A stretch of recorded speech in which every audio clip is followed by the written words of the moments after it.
தமிழ்நாட்டின் வளர்ச்சி பயணத்தில் ஒருவரையும் பின்தங்க விடமாட்டோம். வெல்வோம் ஒன்றாக.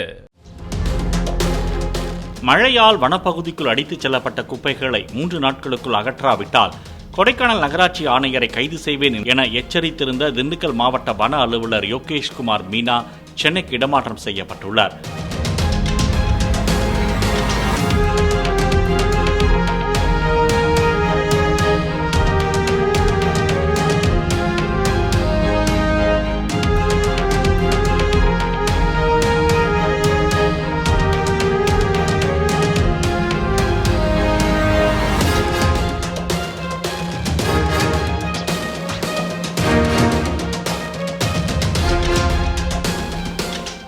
தமிழ்நாட்டின் வளர்ச்சி பயணத்தில் ஒருவரையும் பின்தங்க விடமாட்டோம். வெல்வோம் ஒன்றாக.